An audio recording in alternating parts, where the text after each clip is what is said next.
Okay, hey third and fourth graders, Mrs. Smith here. So another lesson for you. We've been talking about throwing and catching and want to get really comfortable and feel really good about being able to throw and catch pretty successfully. So last week we did the underhand throw and you had some challenges to work on the document that I sent on Google Classroom. So hopefully you did that and turned it in. This week, or last week I should say, and let me, hopefully you told me whether, it was easy or was it hard or how you were doing with that. This week we're going to talk about the overhand throw, and then there's going to be some challenges attached to the overhand throw, and I want you to give those a try. One thing that I forgot to mention last week with the underhand throw is I want you to kind of continue working on these skills, especially if it's a skill that's a little bit difficult for you. So I don't want you to just do it one day or one time. I want you to keep working on it at least 2 days a week, like we would be doing in a regular PE class. So keep working on those challenges and throwing and catching, as well as all the other things that you enjoy doing that's active and fit. Keep those going as well. But the throwing and catching, make sure you're doing at least twice a week, if not more. Okay, so for overhand throw, little different than the underhand throw. If you remember last week with the underhand throw, I talked about facing your target and you swing and throw, opposite foot stepping forward as you go to throw.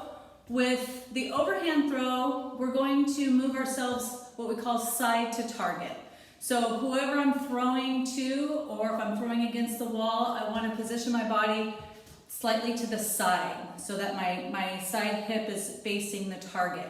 And I want to make sure that I'm facing with my opposite foot that's going to be closest to the wall or closest to my target.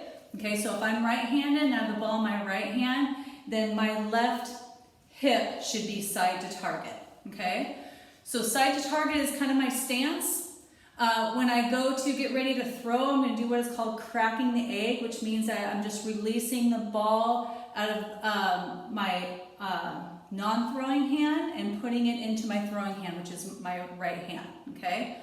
Now this is just a basic overhand throw. This isn't, if you're a baseball player, softball player, pitcher for those sports, it's gonna be a lot more technical as far as an overhand throw, but when we're just learning about the basics of overhand throw, this is what we're talking about. So we crack the egg, and when I go to bring the ball back, I'm going to scratch my ear with it. I'm going to pretend to scratch my ear with it.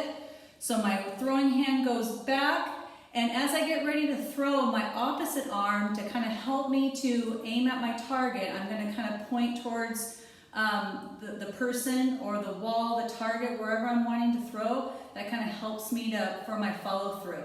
So my opposite arm is kind of pointing towards there. When I go to release, I'm going to step with my opposite foot, so step and throw. When I go to do that, the ball's gonna go over my head and I'm gonna release, okay?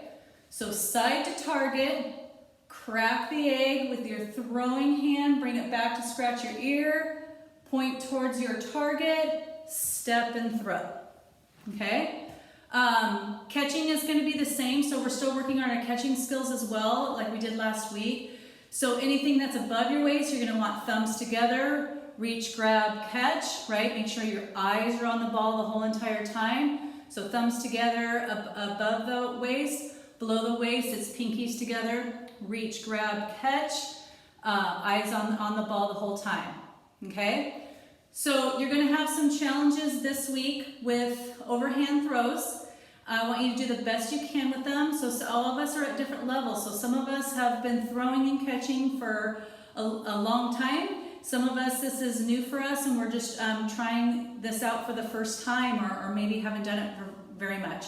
So do the best you can with the challenges. Just let me know, be honest. If you couldn't do it, just put in for no that you didn't do it. But I want you to keep working on it, keep trying to challenge yourself. And like I said, do it more than once. Try to do it at least twice a week, if not more, to really get good at throwing and catching skills.